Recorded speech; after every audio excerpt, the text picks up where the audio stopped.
Tes. Bismillahirrahmanirrahim. Assalamualaikum warahmatullahi wabarakatuh.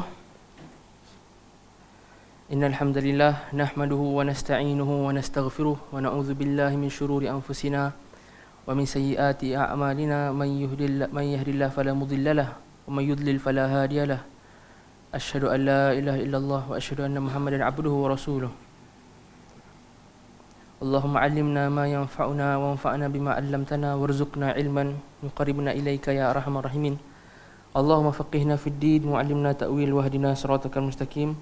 Allahumma inna na'udzubika min ilmin la yanfa' wa min qalbin la yakhsha' wa min nafsin la tashba' wa min da'watin la yusma'. Allahumma ij'al al-Qur'ana rabi'a qulubina wa nura sudurina wa dhahaba humumina wa jala' ahzanina. Amma ba'd. Alhamdulillah kita bertemu sekali lagi pada pagi ini insya-Allah untuk asalnya kuliah pagi ini patutnya fiqh muslimat kan.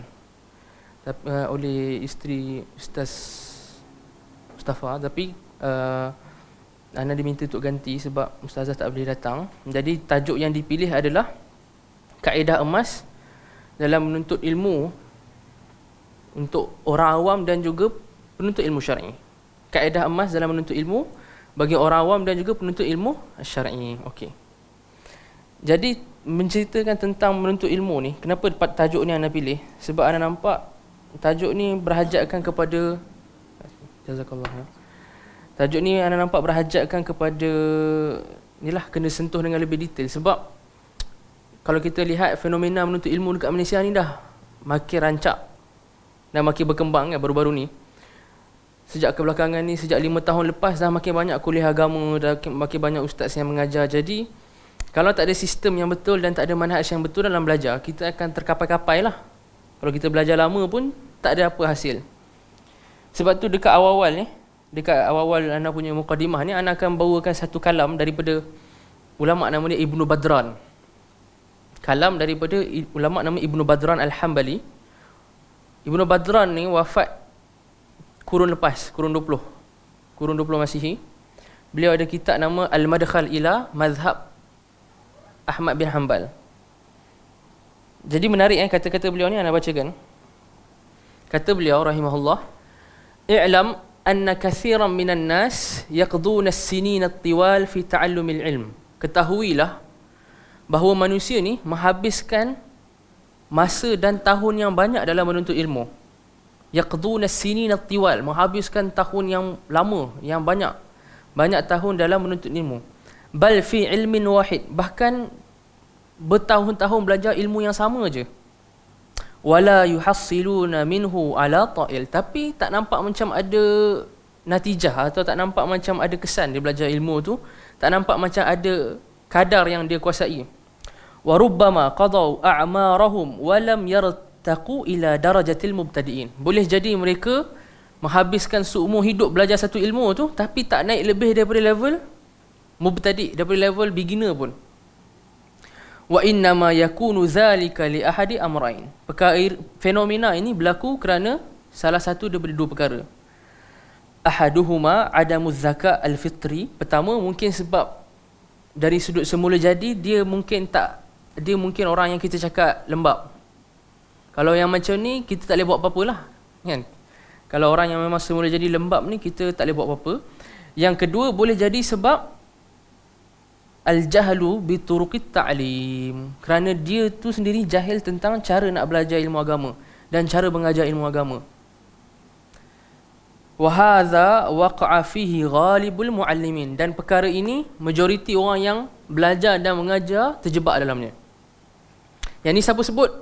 Ibnu Badran. Ibnu Badran ni siapa? Syekhul Hanabilah, ulama besar mazhab Hanbali dekat Syria. Ulama besar mazhab Hanbali dekat Syria, kurun ke-20 Hijrah, alim, sangat alim. Dan Ibnu Badran ni, bila saya bawa kalam beliau ni, beliau kata fenomena orang belajar tapi tak naik lebih daripada level beginner ni. Okay. Beliau ada bukti untuk backup dakwaan beliau. Sebab apa? Beliau ni seseorang yang habiskan masa untuk belajar tu 6 tahun je. Beliau hanya habiskan 6 tahun tu masa untuk belajar. Tapi ilmu beliau yang dapat kumpul tu macam level imam besar, macam ulama. 6 tahun ni sebenarnya kalau kita jujur, dia sangat pendek. Untuk orang belajar ilmu agama 6 tahun untuk jadi ulama besar, 6 tahun ni sangat pendek. Sangat singkat masa dia. Biasanya orang kalau nak jadi tahap betul-betul ulama 15 ke atas lah yang saya nampak. 15 tahun ke atas tu betul-betul solid. Untuk 6 tahun boleh jadi ulama, itu hampir tak ditemui lah zaman sekarang. Hampir tak ditemui zaman sekarang. Tapi Ibnu Badran ni sendiri, beliau kata aku hanya belajar 6 tahun je. Tapi tahap ilmu yang beliau kumpul sangat menakjubkan lah. So ini muqaddimah tentang fenomena yang banyak berlaku zaman sekarang. Fenomena ni saya secara peribadi saya nampak banyak lah. Saya nampak kadang-kadang sahabat saya yang lama dengan saya belajar, yang sahabat yang selalu pergi kuliah sama, belajar sama-sama, tak nampak macam ada perbezaan. Dan kadang-kadang mereka sendiri yang macam frust kan, kata aku dah belajar banyak dah, aku tak faham lagi, aku dah belajar banyak, tak clear lagi, masih ada banyak persoalan, masih tak ni. Jadi kenapa semua ni berlaku? Sebab yang tadi Imam Ibnu Badran kata, sebab al-jahlu bituruqit ta'lim, iaitu tak tahu tentang cara nak belajar yang sebenar. Jadi kepentingan untuk tahu cara belajar ni sangat perlu bagi seorang penuntut ilmu. Sebab apa? Sebab jalan menuntut ilmu ni memang banyak, tapi jalan yang dah kita cakap proven, yang terbukti dapat capai kepada tahap yang kita nak, hanyalah jalan para ulama. Semua orang boleh reka teori baru, cara baru untuk belajar, betul tak? Kalau kita belajar matematik pun setiap hari ada formula baru. Setiap hari, setiap minggu ada formula baru dan sebagainya kan. Semua orang boleh cipta cara belajar yang baru. Tapi cara yang betul-betul terbukti untuk melahirkan ulama, yang tu je yang sepatutnya kita ikut. Sebab yang tu dah dilalui oleh ratusan ribu orang dan terbukti berjaya. Jadi hari ni saya akan cuba share lah tentang jalan yang dilalui oleh para ulama dalam menuntut ilmu. Jadi poin nombor 1 dalam kita nak menuntut ilmu ni, poin yang paling penting, iaitu kita kena ikhlas. Kita kena ikhlas dan bersihkan hati kita sebelum menuntut ilmu. Perkara ni walaupun diulang banyak kali, tapi dia sentiasa kena ulang. Walaupun diulang banyak kali, tapi sentiasa kena ulang. Sebab tu Imam Abdul Rahman bin Mahdi, wafat 198 Hijrah, guru kepada guru Imam Bukhari, ulama hadis besar, beliau kata, kalau aku nak tulis kitab lah, nescaya aku akan buatkan setiap bab dalam kitab aku ni, kitab hadis aku ni, mesti aku dahulukan dengan hadis innamal a'mal binniyat. Maksudnya setiap bab dia akan ulang hadis yang sama. Imam Abdul Rahman bin Mahdi menunjukkan isu niat ni, walaupun kita sebut banyak kali, dia kena sebut. Sebab apa? Sebab niat ni dia letak kat hati. Hati ni nama pun qalb kan. Qalb ni orang Arab kata sebab dia berbolak-balik. Al-qalb dalam bahasa Arab maksud dia perkara yang berbolak-balik. Bila berbolak-balik, niat kita dalam menuntut ilmu tu mungkin hari ni okey, esok jadi tak okey. Bahkan ada ulama hadis kata boleh jadi dalam satu kuliah, kita hadis satu kuliah, niat kita pada awal kuliah berbeza dengan niat kita pada pertengahan dengan akhir kuliah. Jadi merawat hati dan mengajarnya untuk ikhlas ni, ini nombor 1. Yang ni paling penting. Yang ni selesai, yang selepas ni semua akan menjadi mudah. Jadi bila membahaskan tentang niat dalam menuntut ilmu ni, kata anda teringat ada seorang ulama yang masyhur zaman sekarang, namanya Syekh Saleh Al-Utsaimin, ulama besar Saudi. Beliau ada buat syair yang menyimpulkan 4 niat untuk menuntut ilmu. Kalau kita ada 4 niat ni, insya-Allah niat kita dalam menuntut ilmu tu niat yang betul, niat yang ikhlas dan niat yang sahih. Kita kena pastikan bila kita menuntut ilmu, niat kita jatuh ataupun masuk dekat salah satu daripada 4 ni.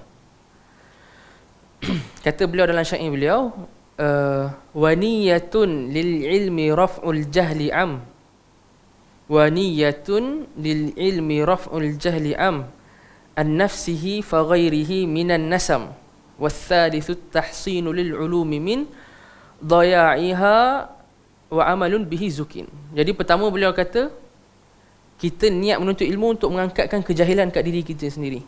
Wa niyatun lil ilmi raf'ul jahli. Pertama kita niat menuntut ilmu nak mengangkat kejahilan pada diri kita sendiri. Mengangkat kejahilan ni maksudnya apa? Kita nak beribadah dengan cara yang paling tepat. Itu nombor 1. Sebab tu orang tanya Imam Malik, apa niat Imam Malik bila menuntut ilmu? Imam Malik kata apa? Ta'allamtul ilma li nafsi wa kadzalika kana nas. Aku belajar ilmu ni untuk diri aku sendiri je awal-awal. Bukan sebab aku nak tunggu orang panggil aku, untuk orang jemput aku, untuk orang angkat aku sebagai ustaz, sebagai imam, tak ada. Imam Malik kata, first aku belajar ni ta'allamtul ilma li nafsi, untuk diri aku sendiri. Wa kadzalika kana nas, dan sedemikian juga orang sebelum aku, maksudnya para ulama tabi'in, para sahabat, semua niat macam tu untuk ilmu. First adalah untuk diri kita sendiri. Kalau diri kita tak settle dengan ilmu yang kita ada, kita tak boleh betulkan ibadah kita, kita tak boleh ikhlas, kita tak boleh kenal Allah dengan lebih betul, maka tak ada guna kita untuk ilmu tu. So nombor satu, mengangkat kejahilan daripada diri kita sendiri. Kedua, mengangkat kejahilan daripada orang lain, an-nafsihi wa ghairihi, dan selain diri dia, maksudnya sahabat dia, keluarga dia, kan, kerabat dia. Yang paling orang pertama yang paling dapat manfaat daripada ilmu kita siapa? Setelah diri kita, keluarga kita sendiri. Ahli keluarga kita adalah orang pertama yang patut dapat manfaat. Kemudian baru sahabat, kemudian baru orang awam. Kalau seorang tu dia banyak bagi ceramah, dia banyak bagi ilmu, tapi bukan kat keluarga dia, banyak dekat orang awam, keluarga dia ditinggalkan, itu pun tak patut. Sebab yang paling aula adalah kerabat kita sendiri. Yang ketiga, niat kita untuk menuntut ilmu yang sahih ni adalah untuk melindungi ilmu agama ni daripada hilang ataupun pupus. At-tahsinu lil ulum min daya'. Ad-daya' ni maksudnya pupus atau hilang. Kita niat kita belajar ilmu ni agar ilmu ni tak pupus. Sebab apa? Tuan-tuan dan puan-puan yang dirahmati Allah sekalian, sebab ilmu agama ni akan pupus. Semacam mana yang Nabi SAW beritahu dalam hadis Sahih Bukhari, yang innallaha yaqbadul ilm biqabdil ulama. Allah akan cabut ilmu atau angkat ilmu dengan cabutnya ulama, dengan mengangkat ulama. Maksudnya ilmu akan hilang. Ilmu akan hilang pada akhir zaman. Jadi nombor 3 ni, niat kita adalah kita nak semampu boleh nak kekalkan ilmu bagi tak hilang dekat umat ni. Ilmu faraid, ilmu susah-susah kan, faraid, ilmu hadis yang detail-detail ni, ilmu akidah, ilmu fiqh yang detail-detail, usul fiqh. Kita tak nak bagi hilang ilmu ni. Itu niat yang betul. Yang keempat, kita berniat untuk beramal dengan ilmu tu. Wa amalun bihi zukin. Kita berniat untuk beramal dengan ilmu. Sebab tu kata Sayyidina Ali radhiyallahu anhu, al-ilmu yahtifu bil amal fa in ajab wa illa irtahal.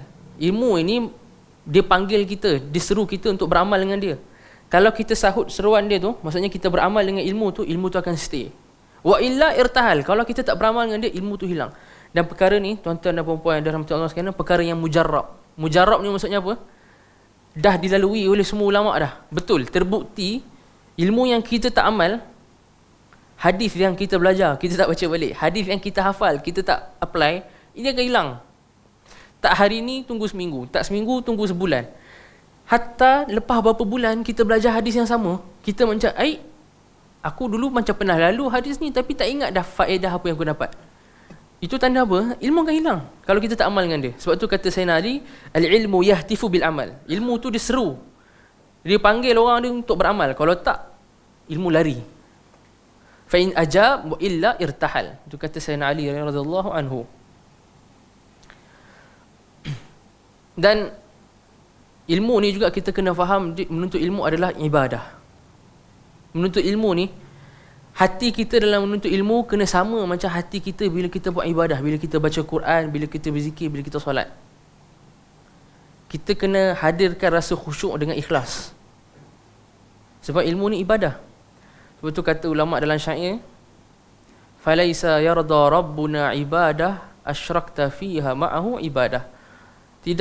Allah tidak redha kepada ibadah, satu ibadah itu yang kau syirikkan padanya dalam melakukan ibadah tu.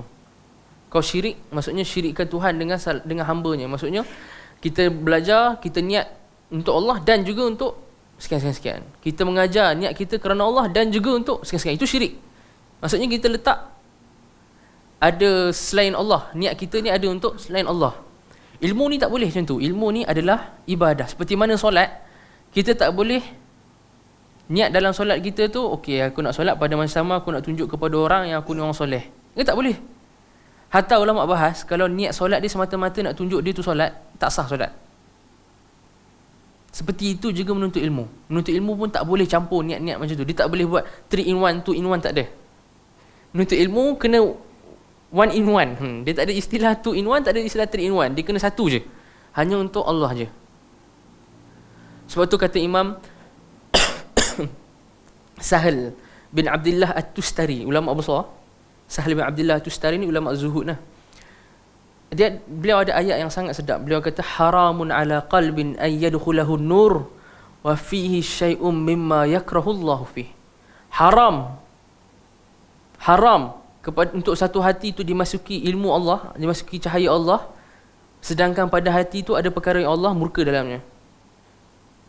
Tak mungkin hati itu untuk masuk cahaya Allah, masuk ilmu Allah, kalau dalam hati itu ada perkara yang Allah murka padanya. Apa yang Allah paling murka? Syirik. So syirik tak boleh ada dalam menuntut ilmu. Kadang-kadang orang tak sedar dia syirik dalam menuntut ilmu. Kenapa kau menuntut ilmu? Aku nak, orang kata aku pandai, itu syirik. Aku nak berjaya, aku nak orang tengok aku sebagai orang yang berjaya, aku nak dapat duit banyak, aku nak jadi masyhur. Itu syirik belaka. Sebab niat dunia. So yang ni paling kena settle sekali. Sebab tu kata Ibnu Abbas radhiyallahu anhu, innama yahfazul mar'u ala qadri niyyatih. Kadar hafalan seseorang tu dan kadar ilmu seseorang tu berdasarkan dengan niatnya. Kalau niat sahih, niat bagus, dia akan hafal lagi banyak, dia akan dapat ilmu lagi banyak. Niat tak bagus, hafalan dia lagi lemah, ilmu yang dia dapat pun sikit. Innama yahfazul mar'u ala qadri niyyatih, ala qadri niyyatih.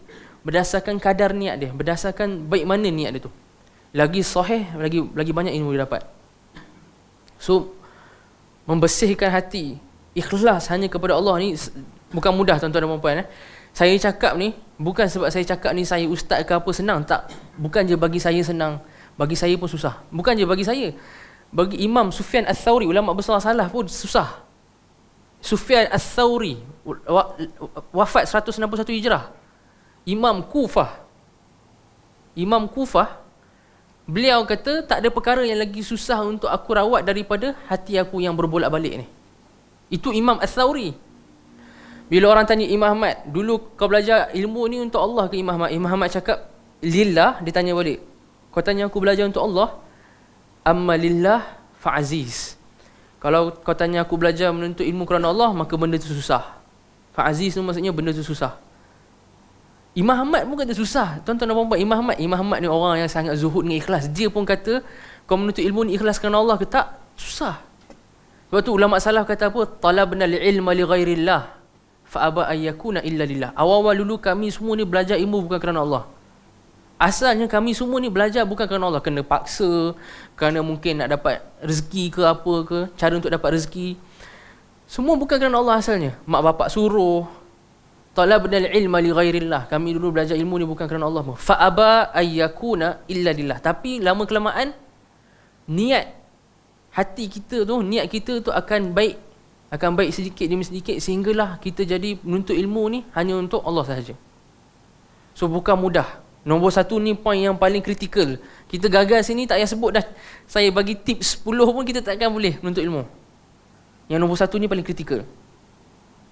Moga Allah mudahkan kita untuk menuntut ilmu dan moga Allah mudahkan kita untuk sentiasa perbaiki hati kita dan beri kita keikhlasan. Nombor 2 dalam menuntut ilmu. Yang ni pun point yang jarang orang sentuh. Kita kena memohon taufik daripada Allah. Kena minta taufik, kena doa. Kita tak sedar, kita minta doa dalam hidup ni banyak perkara. Untuk rezeki, kita minta doa dalam hidup ni untuk kesihatan, untuk anak kita, untuk keluarga kita, untuk suami, untuk isteri, untuk kita sendiri, hal ehwal kehidupan kita, kerja kita, moga dimudahkan urusan. Tapi kita tak pernah terlintas untuk doa, untuk minta Allah mudahkan ilmu.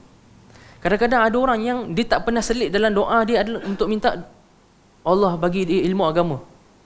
Sedangkan Allah memberi ilmu agama ni tanda Allah nak kebaikan bagi orang tu kan. Hadis yang masyhur, hadis Sahih Bukhari, may yuridillahu bi khairan yufaqihu fid din. Siapa yang Allah kehendaki baginya kebaikan, Allah akan berinya ilmu agama. Kadang-kadang kita tak sedar, banyak benda kita minta doa, tapi doa yang antara paling penting sekali, iaitu menuntut ilmu, kita tak doa pun, kita terlupa. Sedangkan itu sangat penting. Dan bagi orang yang nak belajar ilmu agama, tak kisahlah orang awam ataupun penuntut ilmu, dia kena sentiasa doa, kena minta. Dia tak boleh rasa, okey, aku dengan kebijaksanaan aku sendiri, dengan daya upaya aku sendiri, aku boleh jadi bijak, aku boleh jadi pandai, aku boleh jadi alim. Tak ada. There's no such thing lah orang cakap. Tak ada istilah macam tu. Semua kita ni perlu kan, semua kita ni berhajatkan sangat-sangat kepada Allah beri kita ilmu agama. Kita berhajatkan kepada Allah mudahkan bagi kita asbab untuk dapat ilmu. Asbab ni maksudnya apa? Sebab. Allah mudahkan kita sebab maksudnya dari sudut Allah mudahkan untuk kita dapat hadir ke kelas. Allah mudahkan kita untuk dari sudut kereta kita tak jam, kereta kita tak sekat dalam jam, kereta kita tak rosak, duit minyak kita cukup, ustaz yang nak mengajar ada. Allah mudahkan asbab. Itu kita jarang minta. Sedangkan ni penting. Minta taufik dalam doa untuk dapat ilmu ni. Sebab tu kata Imam Ibnul Qayyim rahimahullah dalam bait syair beliau Nuniyah, Imam Ibnul Qayyim kata al-ilmu yadkhulu qalba kulli muwaffaqin min ghairi bawabin wala isti'zani. Ilmu ini masuk kepada hati orang yang diberi taufik kepada Allah dengan pantas dan laju tanpa dia perlu minta izin pun. Maksudnya orang yang Allah bagi taufik, dia ilmu nak masuk hati dia senang. Sekali dengar terus hafal, sekali dengar terus faham. Al-ilmu yadkhulu qalba kulli muwaffaqin min ghairi bawabin wala isti'zani. Dia akan masuk dengan laju tanpa perlu minta izin dan tanpa perlu lalu guard pun dalam hati ni. Kiranya ilmu tu menyelinap masuk dengan pantas. Kan? Wa yarudduhul mahrumu min khizlanihi la tushqinallahu bil hirmani.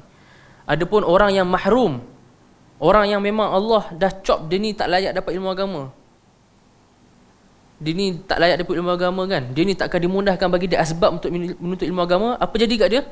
Wa yarudduhul mahrum min khizlanihi. Disebabkan dia tu mahrum, dia tu sendiri akan tinggalkan ilmu. Khizlan disebabkan kecuaian dia sendiri, dia akan tinggalkan ilmu.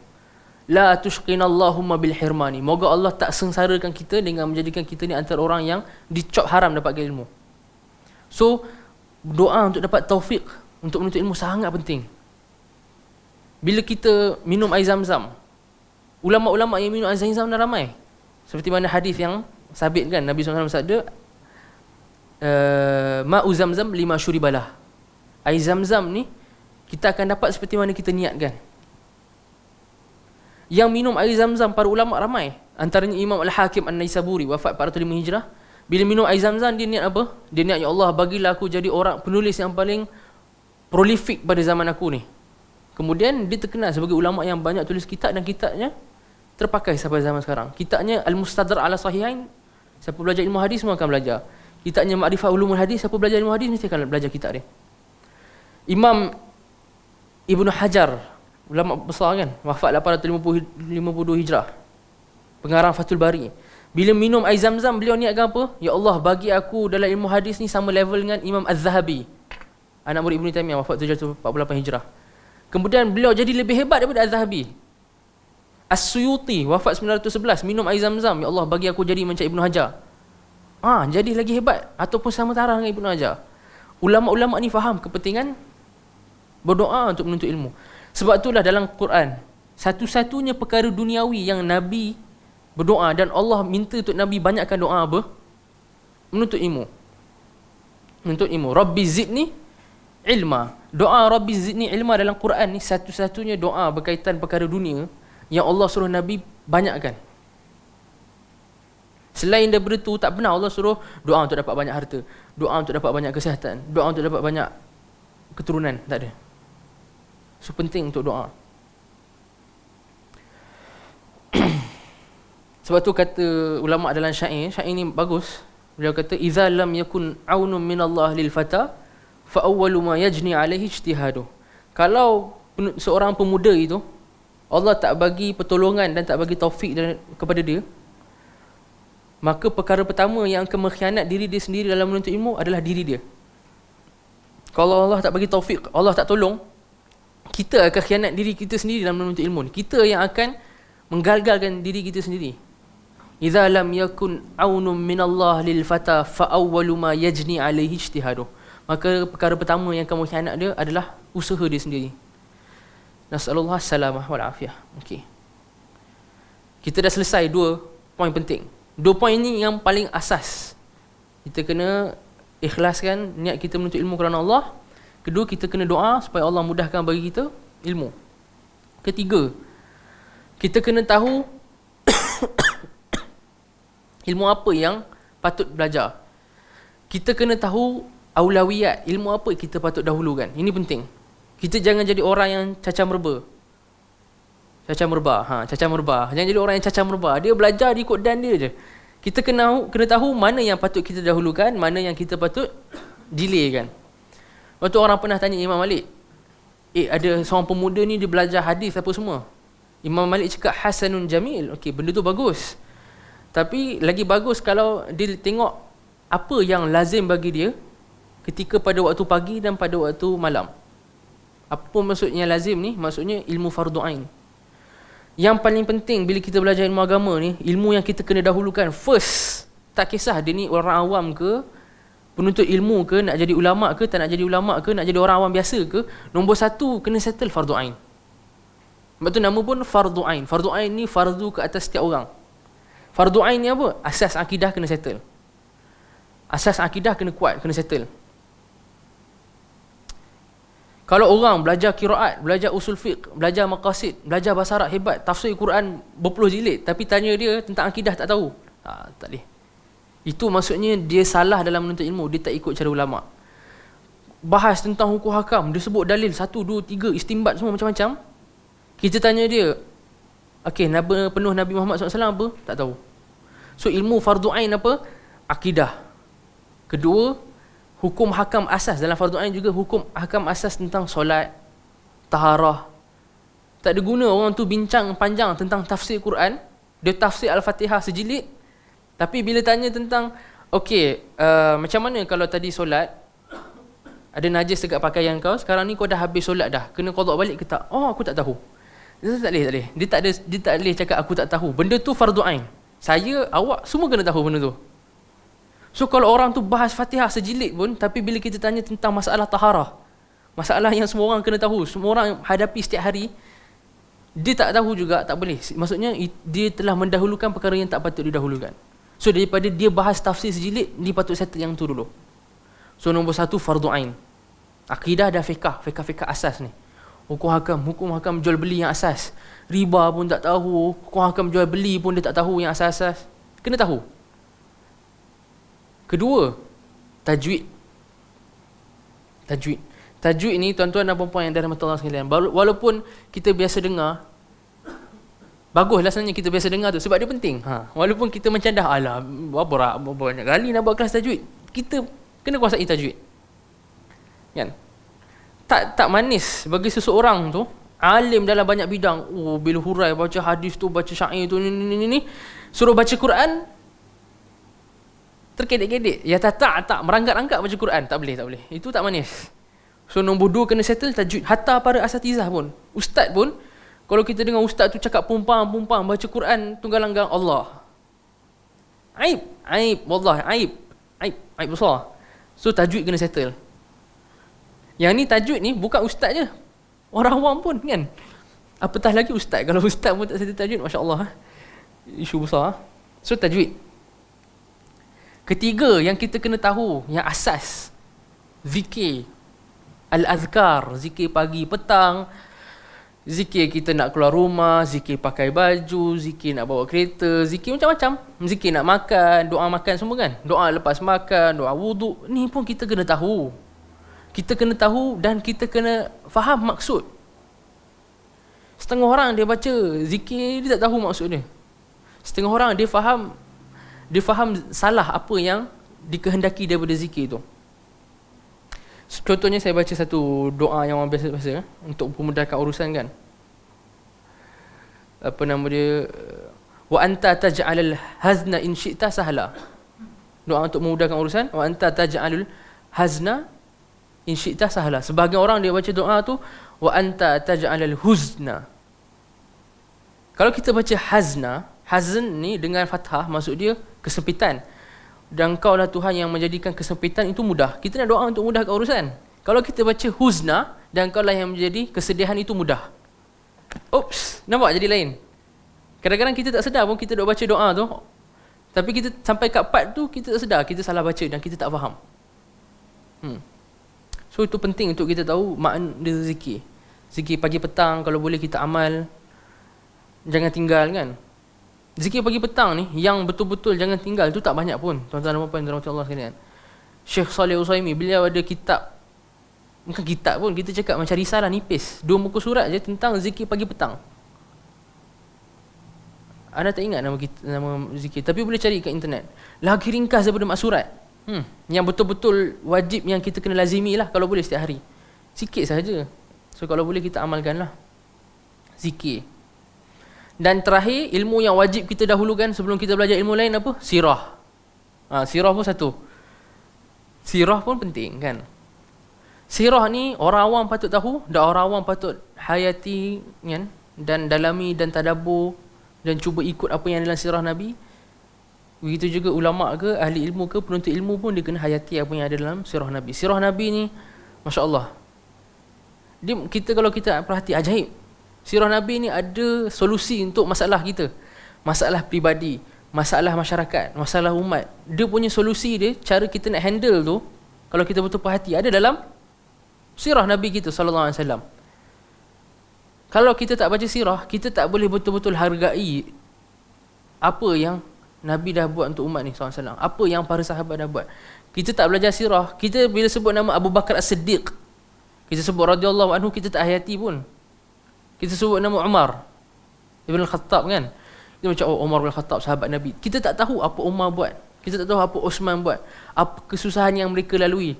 Apa yang mereka korbankan. So sirah penting, baru kita boleh hayati. Sebelum kita nak hayati ilmu agama, kita hayati sirah. Lepas tu baru kita tahu ilmu agama yang sampai kat kita ni, Al-Quran yang sampai kat kita ni, hadis yang sampai kat kita ni, kitab-kitab yang sampai kat kita semua ni, ini semua kerana sahabat berkorban. Kalau kerana sahabat tak berkorban, kerana Nabi SAW tak berkorban, Al-Quran dengan sunnah tak sampai. Al-Quran dengan sunnah tak sampai, ulama tak tulis kitab pun. So penting untuk semua orang fahami sirah. Dan buku dalam sirah ni banyak. Dalam bahasa Melayu pun banyak kan. Antara yang masyhur orang selalu duk baca Rahiqul Maktum kan. Tulisan Al-Mubarak Furi. Al-Mubarak Furi. Ana tak pasti dalam bahasa Melayu dah terjemah ke belum, tapi ada satu buku sirah bagus oleh apa nama, Dr. Akram Al-Umari. Akram dia Al-Umari, Sirah Nabawi yang sahih. Sirah Nabi yang sahih. Dr. Al-Umari ni pensyarah kat Universiti Madinah. Dulunya lah, sekarang dah meninggal tak silap. So beliau ada kitab sirah, rasanya dah terjemah dah, Sirah Nabi yang sahih. Sahih Sirah Nabawi, boleh cari. So selain Rahiqul Maktum, ada satu sirah yang bagus yang dah terjemah. Itu pun bagus. Sebenarnya Rahiqul Maktum tu pun dah bagus sangat dah. Itu kira kadar yang minimal lah kita boleh kan. Setiap hari kita baca sikit, kita baca untuk keluarga kita, kawan-kawan kita dan sebagainya. Okey. So yang tu ilmu apa yang patut didahulukan? Keempat. Okey, kita nak masuk core tentang menuntut ilmu. Keempat, rukun kepada menuntut ilmu adalah at-talaqqi. Kena talaqi, kena ambil ilmu daripada ahlinya, kena ambil ilmu daripada ulama. Talaqi ni penting sangat, sangat penting. Pertama, talaqi ni sunnah Nabi SAW sendiri.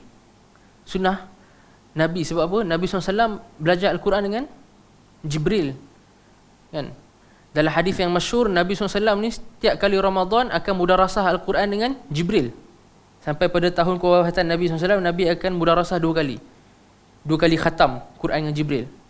Nabi akan baca, Jibril akan betulkan, Jibril akan beritahu. Nabi SAW mungkin tak tahu apa maksud dia, Jibril akan terangkan. Talaqi ini sunnah Nabi SAW sendiri. Dan dia adalah sunnah sahabat. Sahabat semua ambil ilmu daripada Nabi SAW. Selagi mana Nabi ada, mereka kalau boleh nak tanya Nabi dulu sebelum tanya sahabat yang lain kan. So talaqi ini penting, tuan-tuan dan puan-puan yang dirahmati Allah sekalian. Talaqi ini satu, kita cakap sunnah Nabi. Kedua, sunnah para ulama'. Tak ada siapa jadi alim, bahkan Imam Asy-Syatibi. Asy-Syatibi ni ulama besar. Wafat 780-90 Hijrah macam tu. Asy-Syatibi ni beliau famous sebab beliau yang perkenalkan maqasid syariah 5 tu. Tak adalah perkenalkan, orang sebelum beliau dah sebut, tapi beliau yang masyhurkan benda tu. Masyhurkan menjaga agama, menjaga nyawa, menjaga keturunan, menjaga harta, kan? Yang siapa yang famouskan maqasid 5 ni? Asy-Syatibi ni. Beliau ada kitab nama Al-Muwafaqat. Dalam Al-Muwafaqat ni, Asy-Syatibi cerita dekat Muqaddimah, beliau kata ulama-ulama semua dekat bahagian barat dunia Islam, dekat Andalus, semua pandang enteng dekat Ibn Hazm. Ibn Hazm ulama yang bermazhab Zahiri. Kenapa ulama-ulama dekat Andalus ni pandang enteng dekat Ibn Hazm? Sebab Ibnu Hazm ni banyak belajar sendiri. Dia tak banyak talaqi. Katanya beliau hanya talaqi dengan 1-2 guru ke apa, lepas tu banyak baca kitab sendiri. Jadi Asy-Syatibi kata ulama Andalus tak berkenan dengan benda tu. So ulama Andalus sentiasa bila nak tolak Ibnu Hazm, ulama Andalus ni majoriti mazhab Maliki kan. So mazhab Maliki bila nak kritik mazhab Zahiri, beliau akan kata tengok Ibnu Hazm ni bukan belajar dengan masyayikh pun.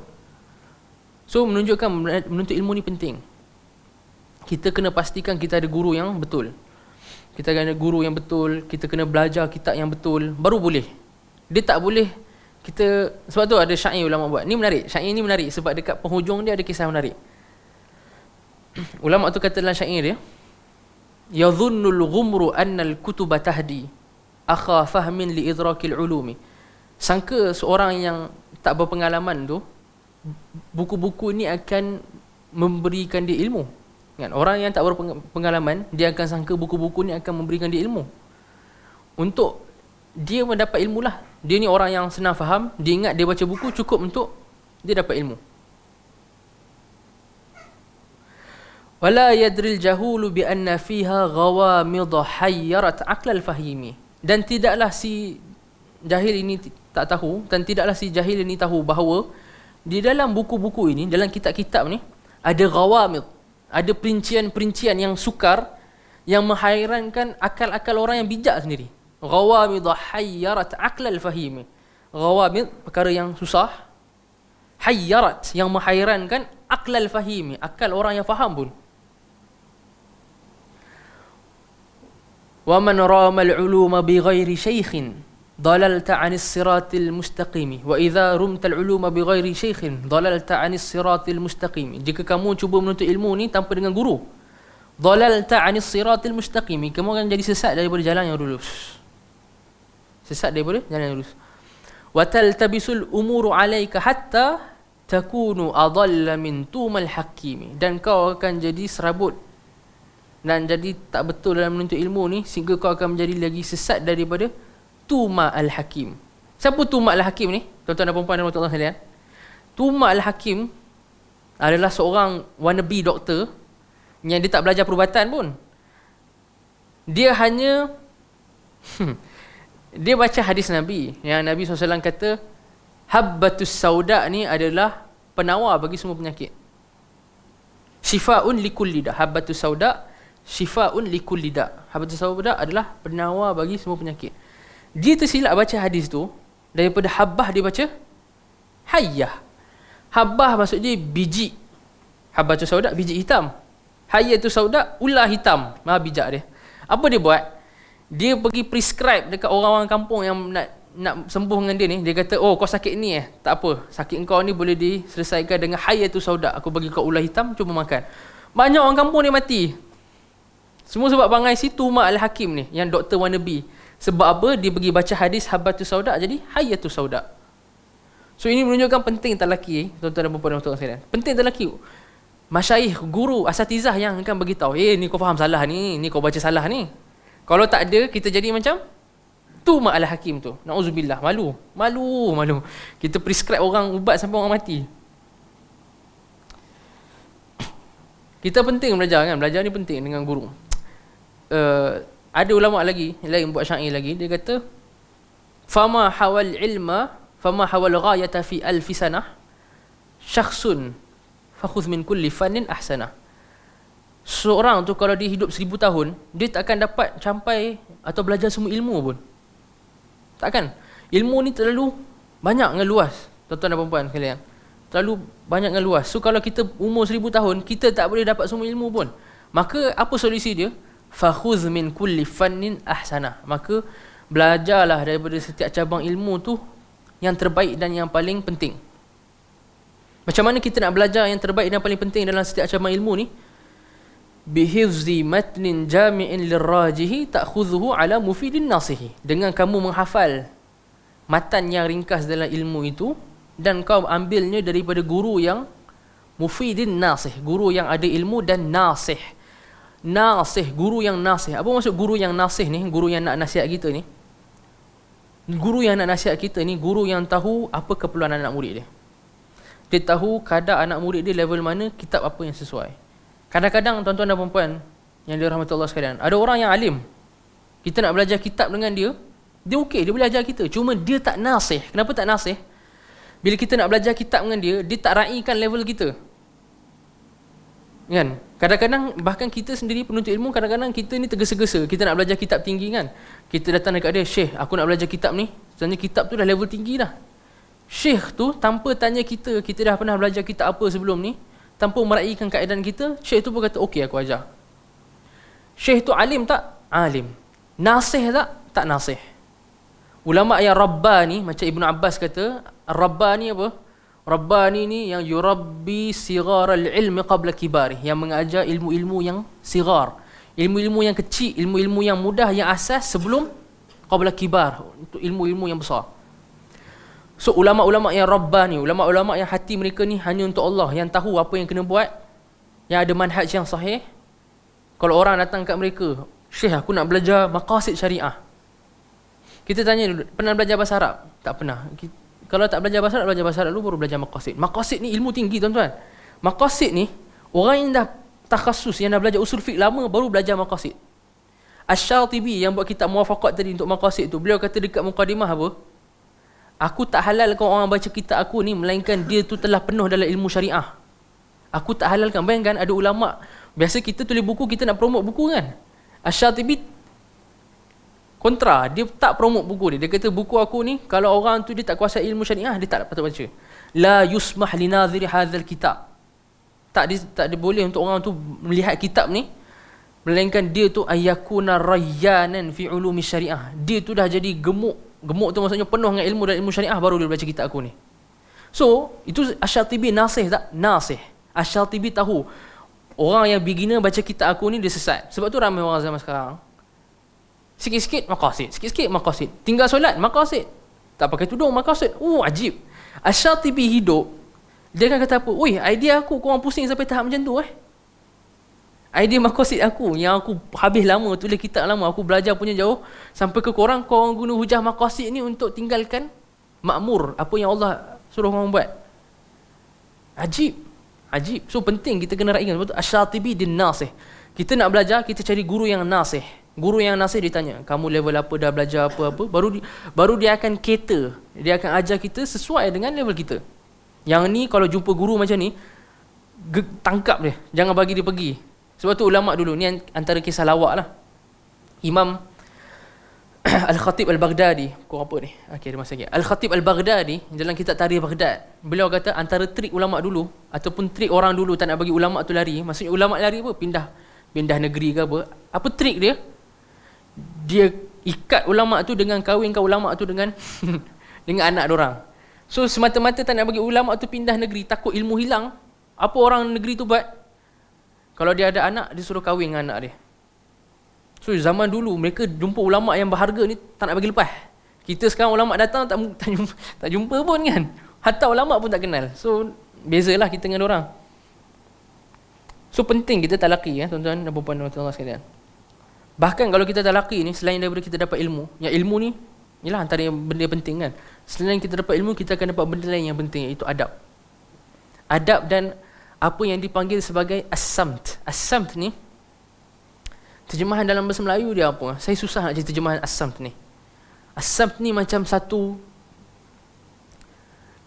kita cakap satu aura dan satu cara perilaku. Satu cara perilaku yang seorang tu hanya akan jadi halus adab dan pekerti dia kalau dia talaqi dengan ulama.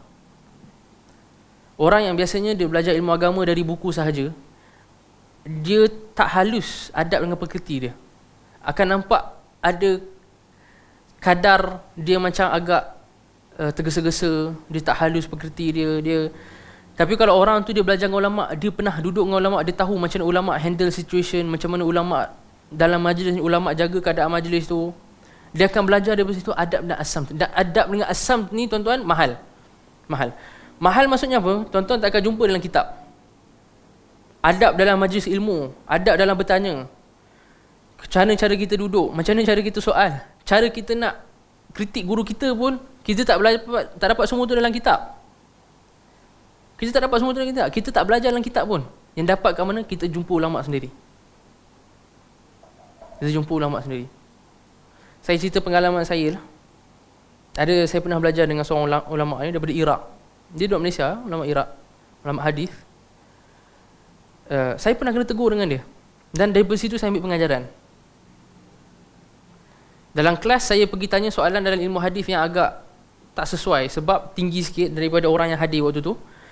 Bila dah kemudian dia panggil saya personally lepas habis kelas tu, dia kata dekat saya, kalau boleh lepas ni, kalau kau ada soalan macam tu, kau jangan tanya aku depan kawan-kawan kau. Takut diorang jadi takut dengan serabut dengan ilmu hadis ni sebab susah. Kalau kau nak tanya soalan susah macam tu, kau jumpa aku personally. Lepas ni aku tak nak dengar dah kau tanya soalan macam tu dalam kelas aku. Saya dapat daripada situ pengajaran. Lepas ni saya tak tanya dah soalan-soalan pelik macam tu. So soalan-soalan yang macam tu, daripada situ kita belajar. Benda ni tuan-tuan dan puan-puan tak ada dalam kitab. Bacalah 10,000 jilid pun takkan dapat. Yang ni hanya dengan ulama' je. So penting kita belajar dengan ulama'.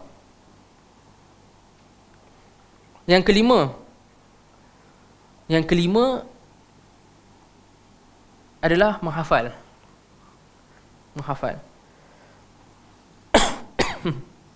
Menghafal ni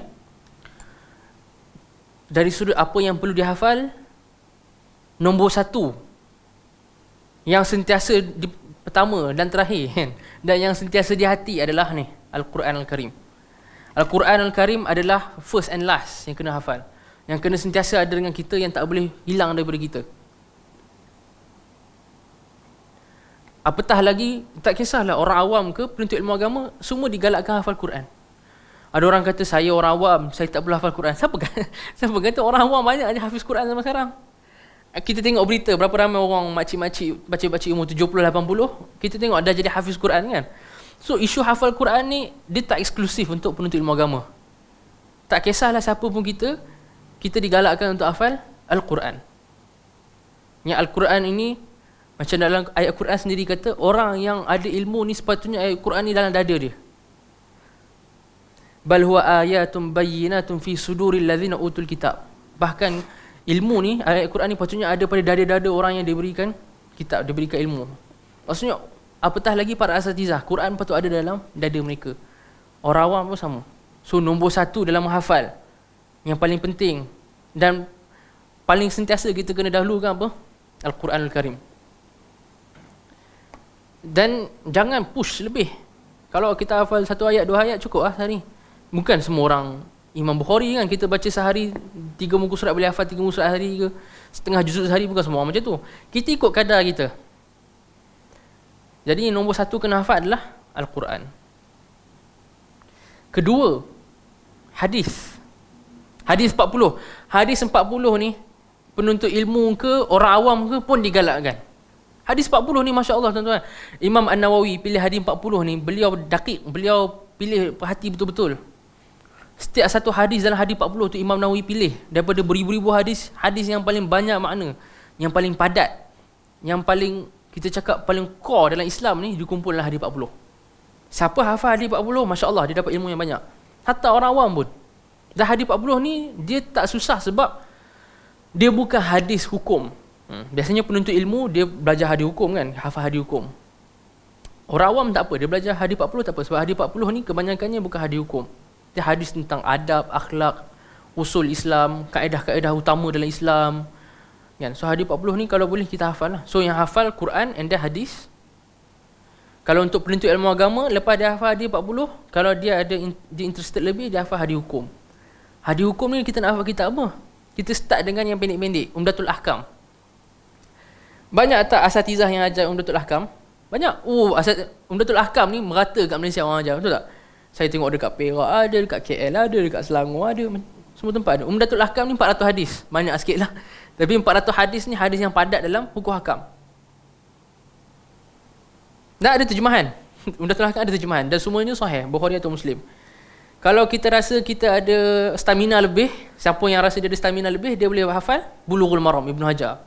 Bulughul Maram 1600 1600 hadis, yang tu perlukan stamina banyak sikit lah. Yang tu kena training banyak sikit. Bulughul Maram Al-Hafiz Ibn Hajar. Dan ada terjemah. Dan ramai Bulughul Maram ni, setahu saya lah, kebanyakan masjid saya pergi, bila saya tengok jadual kuliah, mesti ada Bulughul Maram. Tak Bulughul Maram, Bahrul Mazi. Tak Bahrul Mazi, hadis 40. Tak hadis 40, Umdatul Ahkam. Tak lari sebenarnya. tak Umdatul Ahkam, Syama'il Muhammadiyah. 5 ni standard kat Malaysia. Kan? So kalau hafal Quran and then kita hafal hadis. Kalau siapa nak jadi penuntut ilmu yang dia nak letak effort lebih sikit, dia boleh hafal matan. Dan matan ni adalah kita cakap core untuk jadi penuntut ilmu lah. Matan ni maksudnya kita cakap syair ataupun matan dalam ilmu tertentu yang kalau kita hafal dia akan padat bagi kita. Saya bagi contoh dalam ilmu tata bahasa Arab, kita kalimah dalam bahasa Arab ni dia ada nama, kata perbuatan dengan huruf, betul tak? Macam alhamdulillahirabbil alamin, alhamdu kata nama, lillah tu li, lam tu huruf, kan? Harfu jar, rabbul alamin kata nama lagi. So ulama nahwu bahas, ulama bahasa Arab bahas macam mana kita nak bezakan ni kata nama ke, kata kerja ke, huruf. Kalau kita hafal matan, senang. Contohnya macam dalam matan, satu matan dalam ilmu nahwu nama dia Alfiyah bin Malik. Dalam matan Alfiyah bin Malik ni, Ibnu Malik kata, cara kita nak tahu isim ni ada 5 tanda. 5 tanda ni kalau tuan-tuan dan puan nak hafal, susah kan? Tapi dalam dia padatkan dalam satu rangkap syair je. Bil jarri wat tanwini wan nida wa al wa musnadin lil ismi maizuhu hasal. Bil jarri, kalau benda tu boleh terima baris bawah, di isim. Wat tanwin, kalau boleh terima tanwin, dia tu kata nama. Wan nida, kalau kita boleh seru dia, ya Muhammad, kita seru, dia kata nama. Wa al, kalau boleh masuk alif lam, dia kata nama. Wa musnad, kita cerita tentang dia. Kalau kita hafal bil jari wa tanwini wan nida wa al, separuh rangkap tu selesai tak? Selesai, nampak tak? Kalau orang tu belajar ilmu agama, dia hafal matan-matan ni, Allah, senang. Masalah kita, anak-anak muda kita zaman sekarang yang belajar hatta kat universiti pun bukan hafal matan, tuan-tuan dan puan. Sebut nama matan tu tak kenal. Tahu tak dalam tata bahasa Arab orang hafal alfiyah. Alfiyah tu apa? Dalam ilmu hadis yang Ustaz Dr. Kamilin dok ajar alfiyah al-Iraqi. Alfiyah Iraqi tu orang dah hafal dulu. Walaupun dia 1000 rangkap lah. Alfiyah tu maksudnya 1000 rangkap. Tapi alfiyah Iraqi tu orang dah hafal. So Dr. Kamilin ajar kan, tu bagus. So alfiyah Iraqi tu, alfiyah Iraqi Suyuti. Dia ada 2 alfiyah dalam ilmu hadis, Iraqi dan Suyuti. Yang saya pegang kuat patut dia hafal Iraqi lah, tapi Dr. Kamilin ajar Suyuti kan. So tak kisahlah kita ambil Iraqi ke Suyuti, itu bagus. Sebab bila kita hafal tu senang. Syarat hadis sahih yang 5. Kalau kita tanya orang kan, duk pening. Sanad sambung, perawi siqah, tak ada syah, tak ada ilah, penat. Hafal alfiyah tu cuk. Habis cerita. Dalam ilmu hadis ada, dalam ilmu tata bahasa Arab ada, dalam ilmu fiqh ada, dalam ilmu usul fiqh ada, dalam usul tafsir, dalam akidah, usul tafsir, apa-apa je. Cabang ilmu apa yang tuan-tuan dan puan nak, ada. Dalam sirah pun ada 100 rangkap. So kalau boleh kita hafal lah. Dan kalau ada yang dah diterjemahkan, so mudah. Ada yang dah diterjemahkan, cuma tak banyak lagi lah yang diterjemahkan. Saya nampak fenomena terjemah matan ni tak banyak lagi kat Malaysia. Tapi kalau boleh, kita kalau nak jadi penuntut ilmu yang solid, kita hafal. Okey. Dan ulama ada formula. Dia ada formula ajaib dalam hafal. Yang ni saya share kat tuan-tuan dan puan. Ni mahal saya akan bagi free Apply formula ni, hafalan tuan-tuan dan puan kuat, sangat kuat. Tapi kena janji kat saya lah nak apply. Kalau saya bagi tapi tuan-tuan dan puan tak apply, tak boleh lah. So dia punya formula dia apa? Taqlilul miqdar. Pertama, kita sikitkan kadar hafalan. Maksudnya kita jangan rush nak habis. Sikitkan. Sehari hafal 2 ayat, 2 baris saja Quran. Sehari hafal 1 baris syair je. Sehari hafal 1 hadis pendek. Hadis ni tuan-tuan, yang pendek tu 3-4 perkataan pun ada. Kan?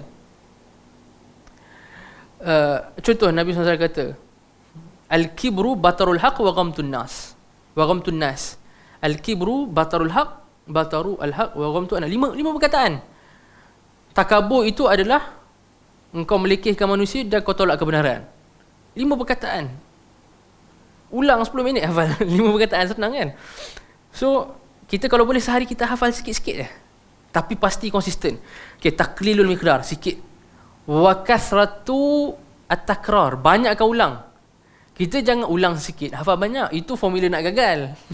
Kalau formula nak gagal, kadar kita hafal banyak, kadar kita ulang sikit. Itu formula paling cemerlang untuk gagal. Kalau kita nak hafal banyak, kalau kita betul nak kuatkan hafalan kita hafal sikit, kita ulang banyak. Ulang banyak ni, tuan-tuan dan puan-puan, dan rahmatullah sekalian. Nak cerita tentang ulang ni, ulang saja panjang. Ada seorang ulama besar kat India, nama Maulana Anwar Shah Al-Kashmiri. Maulana Anwar Shah Al-Kashmiri ni, Maulana Nasri kalau dengar kuliah ni saya sebut. Anwar Shah Al-Kashmiri ni, ayah beliau sebelum bagi beliau belajar ilmu hadis, ayah beliau syaratkan apa? Khatam Al-Quran dalam solat tahajud 1000 kali dulu, baru boleh belajar hadis. Dan Masya Allah, lepas khatam 1000 kali dalam solat tahajud, sebenarnya kalau tak tengok Quran pun, kalau tak tengok mushaf pun beliau boleh baca je, tak perlu rujuk dah sampai bila-bila. So bila nak kata tentang menghafal ni, the more the better.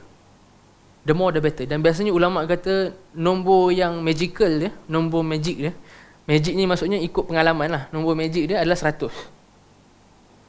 Kita baca 10, pertama 10 bacaan pertama apa? 10 bacaan pertama jangan hafal lagi, kita baca je.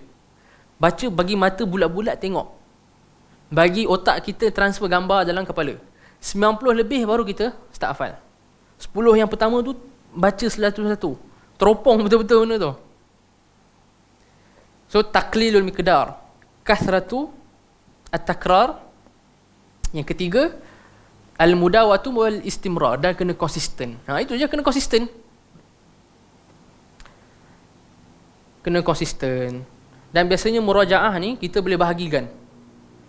Kalau kita hafal Quran, kita bahagi. Sehari kita murajaah kata 10 muka surat atau 5 muka surat kan. Kemudian kita buat macam package lah. Hari ni aku akan ulang yang apa yang aku dah hafal, 5 muka surat Quran, 5 hadis, 5 baris syair katakan. Kita akan buat macam tu, ulang. Setiap hari kita buat macam tu, insya-Allah hafalan kita kuat. Dah hafalan ni dia macam otot lah. Kalau kita pergi gym, lama-lama kita boleh angkat lagi berat kan, lagi berat. Hafal macam tu. Awal-awal kita nak hafal 2 baris, nak hafal ni je kita dah rasa macam kena tepuk kepala dah. Nak hafal separuh muka surat ayat Quran dah rasa macam aduh kan. Lama-lama kita praktis, sekejap separuh muka surat pun sekejap.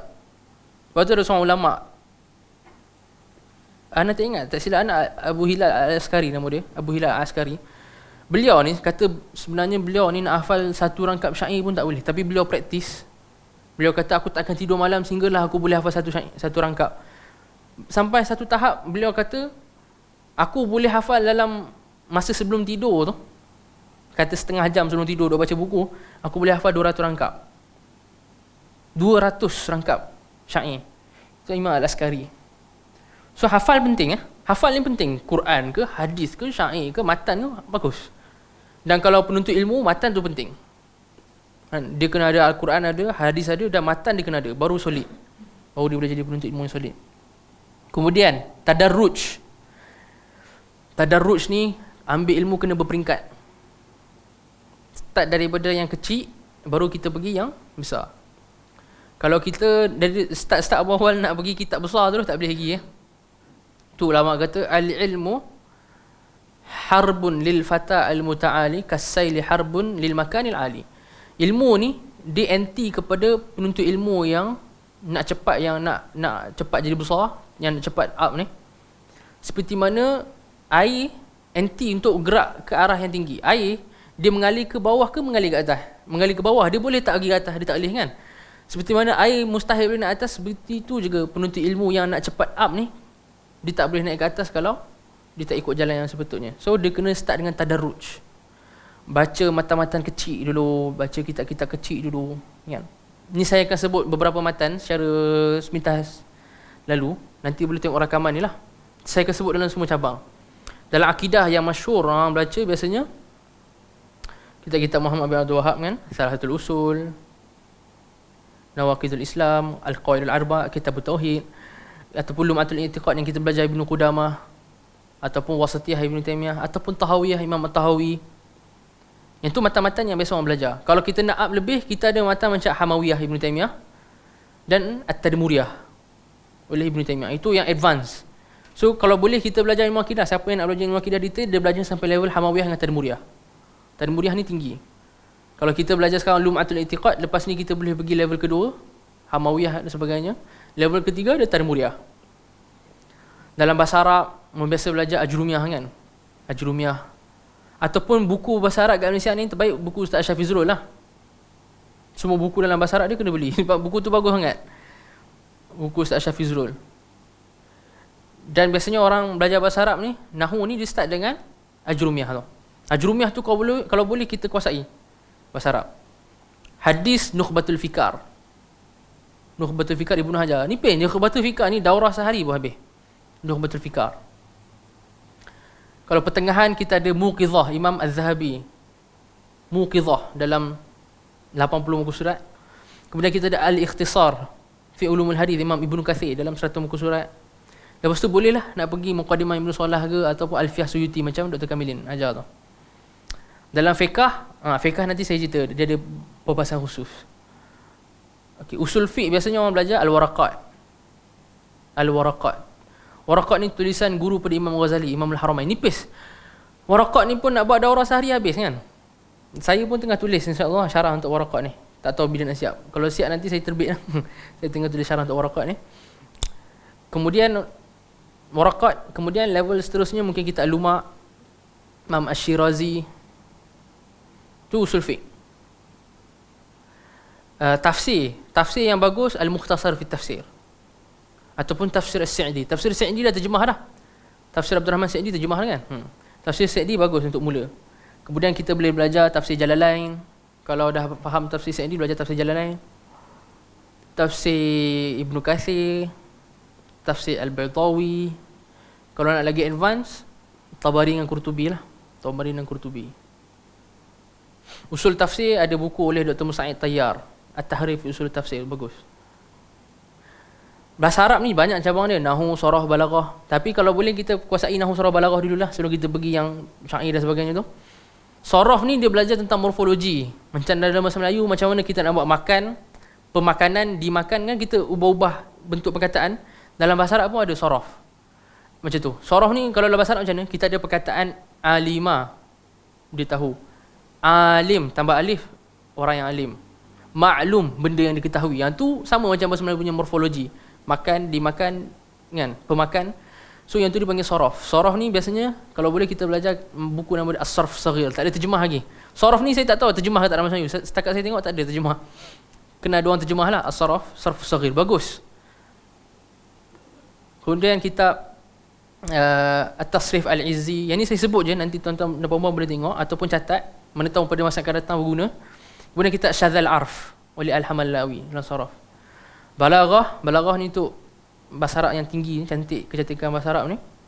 Kita ada Manzumah Mi'atul Ma'ani wal Bayan, syair 100 rangkap, Ibnu Syihnah. Kita ada kitab Tuhfatul Ikhwan, Ad-Dardir Al-Azhari. Kemudian kita ada kitab Al-Jawharul Maknun, 200 lebih rangkap oleh Al-Akhdari. Kemudian yang paling panjang kita ada Alfiyah dalam Balaghah juga. Seperti mana Suyuti ada Alfiyah macam Dr. Kamil ajar, dalam Balaghah pun ada Alfiyah. Suyuti juga. Suyuti dia ada Alfiyah untuk Balaghah dan Ulumul Hadis. Dalam Balaghah dia punya Alfiyah nama Uqudul Juman. 1000 rangkap dalam Balaghah. Okey, yang tu boleh hafal ataupun kita belajar sikit demi sikit ataupun pada masa akan datang kita akan belajar lah. Ataupun kita cari ustaz. Siapa yang free, kita belajar level satu persatu. So, bahasa Arab penting. Bahasa Arab ni penting lah. Kalau untuk penuntut ilmu, saya dah tekankan banyak kali. Bahasa Arab ni tidak penuntut ilmu dalam ilmu agama lah. Kalau siapa nak tuntut ilmu secara serius, dia kena bagi bahasa Arab dia. Kalau dia cakap macam orang Arab, dia tulis macam orang Arab. Dia cakap tu bunyi Arab, tak bunyi Melayu. Dia tulis tu macam orang Arab, tak nampak macam terjemah daripada Melayu ke Arab. And then dia kena kuat Nahwu, Sarah, Balaghah. Dan ini kaedah tuan-tuan dan puan-puan. Kalau seorang ustaz tu ataupun tuan-tuan dan puan-puan nampak mana asatizah ke yang mengajar tapi bahasa Arab dia tak kuat, tak tahulah, saya ni pegang pendapat ulama yang strict kan. Kalau ikut pendapat saya yang saya pegang ulama strict ni, tak patut belajar daripada dia. Sebab tak logik untuk seorang tu jadi ustaz atau jadi rujukan atau jadi ilmuwan dalam ilmu agama tapi dia tak ada bahasa Arab. Bahasa Arab ni kena kuat. Nahwu, Sarah, Balaghah tu kena kuat. Asatizah pun kena kemas kat situ. So kalau kita tengok ada ustaz tu dia baca salah baris, kadang-kadang saya tengok ada je yang dia ajar kitab ke apa dia salah baris baca, dia hilangkan sikah kita berustaz tu. Dihilangkan sikoh kita. Sebab bahasa Arab ni dia tak ada toleransi. Kalau kita tengok ulama-ulama dulu, Imam Asy-Syafi'i. Imam Syafi'i sebelum jadi faqih, sebelum jadi muhaddis, beliau waktu kecil buat apa? Belajar bahasa Arab. Kalau kita belajar biografi Imam Syafi'i, umur 10 hingga 20, beliau kat mana? Perkampungan Bani Huzail. Perkampungan Bani Huzail ni Imam Syafi'i duk buat apa? Duk hafal syair berpuluh ribu, duk belajar bahasa Arab. Sampai Imam Syafi'i sebelum dia belajar ilmu agama lagi, orang duk ingat dia tu penyair waktu kecil. Suatu guru dia, Muslim bin Khalid Az-Zinji tu, bila terserempak dengan dia, dia kata, aku nampak kau ni ada bakat. Kalau kau sisirkan bakat kau ni, aku takut kau jadi penyair. Baik kau belajar ilmu agama. So lepas tu baru Imam Syafi'i nak belajar. Sebelum tu dia buat apa? Duduk belajar bahasa Arab. Tapi bila dia belajar bahasa Arab dulu, dan bahasa Arab dia sangat kuat, umur 20 lebih dia pergi ke Madinah jumpa Imam Malik. Dia hafal Muwatta' kan. Imam Syafi'i belajar Muwatta' dengan Imam Malik. Imam Syafi'i baca Muwatta'. Zaman tu mana ada titik dengan baris lagi. Imam Syafi'i baca tak salah. Imam Malik suka. Imam Malik, oh ni budak ni boleh hijau ni. Sebab apa Imam Malik suka? Sebab dia baca tak salah. Maksudnya Imam Syafi'i dah kemas bahasa Arab. Beliau umur berapa belas dah hafal puluh ribu dah. Bukan hafal 15-20, puluh ribu syair dah. Quran tak cakap lah. Imam Syafi'i Quran tu macam mana kan, hafal Quran dia. So Imam Syafi'i sendiri kuat bahasa Arab. Semua ulama kuat bahasa Arab. Penting, bahasa Arab penting. Dan last sekali adalah kepentingan, ni second last lah. Kalau boleh kita belajar fiqah, yang ni pandangan saya dengan beberapa asatizah lah kan, yang saya pernah belajar, mereka cenderung untuk kalau kita belajar fiqah, kita ikut mazhab kan. Kita tak promote taksub mazhab, tapi belajar fiqah ikut mazhab, itulah cara terbaik dia. Kalau tuan-tuan dan perempuan nak shortcut kuasai fiqah, ikut mazhab, lagi cepat daripada kita belajar fiqah purely by belajar hadis hukum. Setengah orang dia belajar fiqah by hadis hukum, dia belajar hadis Umdatul Ahkam kan. Afdal lagi kita belajar fiqah by kitab fiqah. Macam orang belajar biasa fiqh mahaji. Fiqh mahaji tebal. Bahasa Arabnya fiqh mahaji tuan-tuan, yang orang belajar kat masjid-masjid tu, bahasa Arab dia saja 3 jilid.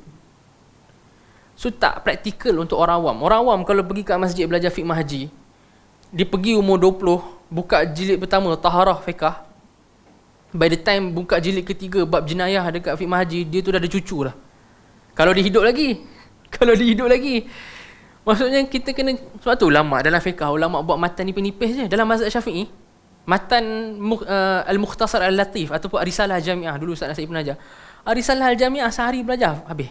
Fardu ain. Risalah Jami'ah tu fardu ain. Matan tu sehari belajar habis. Lagi matan Safinatun Najah, seminggu belajar. Safinatun Najah ni seminggu, 2 minggu belajar habis. Matan Abi Syuja' itu mungkin setahun belajar habis. Lepas tu okey ya, kuatlah fiqah. So cara terbaik belajar fiqah ikut mazhab. Cuma saya bukan nak promote taksub mazhab ni. Saya nak kata cara terbaik. Bila cara terbaik itu maksudnya metodologi. Bila kita sampai level tertentu, apatah lagi ulama lah, ulama besar. Bukan kita lah, ulama besar bila sampai level tertentu, of course lah dia akan ikut yang mana lagi kuat kan, dari sudut dalil. Cuma cara belajar ikut mazhab itulah cara daripada dulu. Ulama besar Ibn Taymiyah, mazhab apa? Hanbali juga. Hatta Ibn Taymiyah ada syarah matan dalam fiqh Hanbali, nama dia Umdatul Fiqh. So Ibn Taymiyah pun mazhab Hanbali. Orang yang sampai ke tahap mujtahid mutlak, Ibn Taymiyah ni, ulama sezaman dengan dia, mazhab Hanbali, Al-Mardawi kata, aku rasa zaman sekarang ni yang layak jadi mujtahid mutlak ni Ibn Taymiyah lah. Yang tahap mujtahid mutlak pun Ibn Taymiyah nisbahkan diri kepada Hanbali. Ini Ibn Taymiyah ni tuan-tuan, saya bukan sebut orang kecil-kecil. Yang Ibn Taymiyah ni kalau kita baca dia punya ilmu dia dalam fatwa, dalam fiqh ni, usul fiqh, 4 mazhab mah. Dia dah tak main satu mazhab, dia main 4. Imam Ibn Daqiq Al-Eid, ulama besar, imam dalam mazhab Syafi'i dengan mazhab Maliki, 2 mazhab terus dia kontrol. Ibn Daqiq Al-Eid ni start dengan mazhab Syafi'i juga, tapi lepas tu dia sampai tahap mujtahid lah. So macam mana pun kita start afdalnya dengan fiqh mazhab. Yang ni saranan saya lah, mungkin tuan-tuan tak setuju, mungkin ada asatizah lain tak setuju, tapi cara terbaik adalah dengan mazhab, fiqh mazhab. Kita dobit betul-betul fiqh mazhab kan. Kalau boleh kita tahu dulu mazhab Syafi'i. Before kita nak tahu mazhab lain, settle mazhab Syafi'i. Before kita nak tahu dalil mazhab lain, before kita nak bahas dalil mazhab lain, tahu dulu dalil mazhab kita, bahas dalil mazhab kita dulu. Lepas tu tuan-tuan nak belajar lagi detail, nak belajar usul fiqh tinggi-tinggi, sampai kita Mahsul Ar-Razi 3 jilid, nak jadi mujtahid ke, nak berdebat 10 jam pasal isu kunut, tak apa. Dialukan sangat-sangat. Tapi sebelum tu kita lalu jalan dulu. Sebab kalau kita tak lalu jalan, kita tak sampai. So tamazhub ni, maksudnya bermazhab ni penting lah kalau kita nak belajar ilmu agama. Dia akan meringkaskan, mencepatkan jalan. dia fastest way untuk belajar fiqh, ikut mazhab. Siapa nak fastest way. Dan yang terakhir, nasihat Ana terakhir, lepas ni masa untuk bro syarih kan. Yang terakhir adalah kita kena sentiasa hidup dengan ilmu. Ilmu ni kena jadi part of kita punya hidup. Muzakarah sentiasa. Muzakarah ni jangan ingat muzakarah tu sembang-sembang atau kita muzakarah dengan ustaz ke dengan kawan kita tu kena dalam majlis khusus tertentu. Kita ajak kawan kita lepak kedai mamak pun, minum teh tarik, kita boleh muzakarah dengan dia. Kalau kawan kita tak nak buka topik, kita buka topik.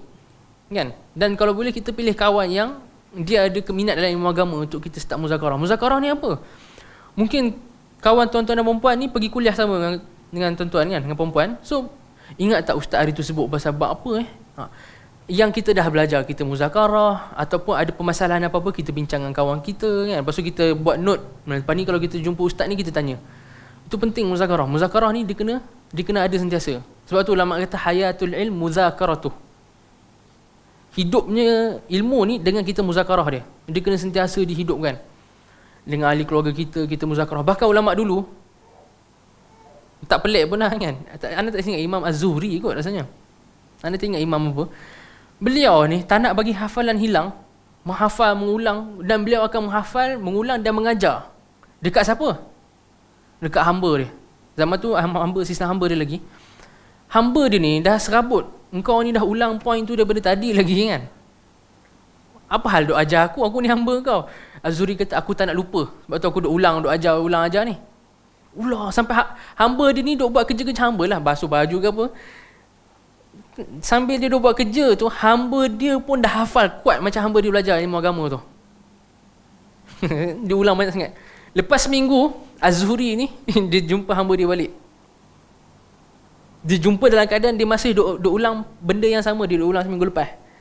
Dia kata dekat hamba dia, ingat lagi tak yang aku duk merepek dekat kau tu sampai kau hafal minggu lepas? Ingat? Maksud Zuhri kata, cuba baca. Hamba dia baca-baca, hamba dia macam terlupa beberapa perkataan. Lepas tu Zuhri ni kata, untuk elak benda ni berlaku lah, aku dah ulang sampai sekarang. So hamba dia lepas minggu, hamba dia lupa. Walaupun hamba dia dah kuat dah, dia tak lupa lagi Zuhri. So dia kata, untuk mengelak jadi macam kau ni lah, aku dah ulang lagi sampai sekarang. Az-Zuhri ni kata. So kita hidup, ilmu ni kena hidup sentiasa. Kita nak basuh baju, kita nak basuh pinggan, kita nak sidai baju. Yang ni saya apply. Kat rumah saya, kalau saya basuh baju, saya buat apa-apa semua tu, saya akan pasang kuliah ke, pasang apa-apa kat phone. Sambil duk setrika, pasang kat phone. Kalau dengar bacaan Quran, hafal Quran, dengar bacaan hadis, duk buat repeat bacaan hadis. Sambil kita duk drive, setrika, sidai baju, basuh baju, pinggan. Benda yang kita buat kerja rumah yang kita ingat lekeh tu, kalau kita isi dengan ilmu, banyak boleh dapat. Percaya tuan-tuan dan puan-puan yang dirahmati Allah sekalian. Jadi nasihat terakhir kita ikhlaskan diri kita untuk Allah menuntut ilmu agama ni. InsyaAllah kalau kita doa, Allah akan mudahkan bagi kita urusan untuk menuntut ilmu agama ni. Dan kena ingat, kita kena belajar bertahap. Kita cari guru, kita belajar bertahap, kita pergi sikit demi sedikit. Biar lambat, asal selamat lah. Biar lambat asalkan ilmu kita kuat dan sahih. Itu ulama kata, ta'amul kibar sumus sigar. Kitab-kitab yang besar-besar ni kan, diumpama macam makanan untuk orang dewasa. Makanan untuk orang dewasa, kita bagi baby, meninggal tak baby tu? Baby berapa bulan, kita bagi steak ke dia. Tercekik habis baby tu. So seperti mana kitab-kitab besar ni, kitab besar ni macam steak. Fathul Bari, Majmu' Imam Nawawi, Tafsir Tabari, Mughni Ibn Qudamah. Kitab-kitab besar kan, Fathul Bari, Syarah Sahih Muslim Ibn Hajar, Imam Nawawi. Yang berpuluh jilid, berbelas jilid ni, Majmu' Fatawa Ibn Taimiyah 30 jilid. Yang tu macam steak. Kitab-kitab yang macam steak yang liat ni, kita tak bagi dekat orang yang baru belajar. Kalau bagi apa jadi? Dia tenggelam dan boleh mati macam baby. So kita ikut jalan kita lah. InsyaAllah lama kelamaan dengan Allah beri taufik, kitab-kitab yang besar tu pun kita boleh baca dan kita boleh faham. So aku li qauli hadza wa astaghfirullah li wa lakum. Ana tutup majlis sampai di sini saja. Yang baik itu daripada Allah, yang lemah itu daripada diri anda sendiri. Wassallallahu ala sayyidina Muhammad wa ala alihi wasallam. Wallahu a'lam. Assalamualaikum warahmatullahi wabarakatuh.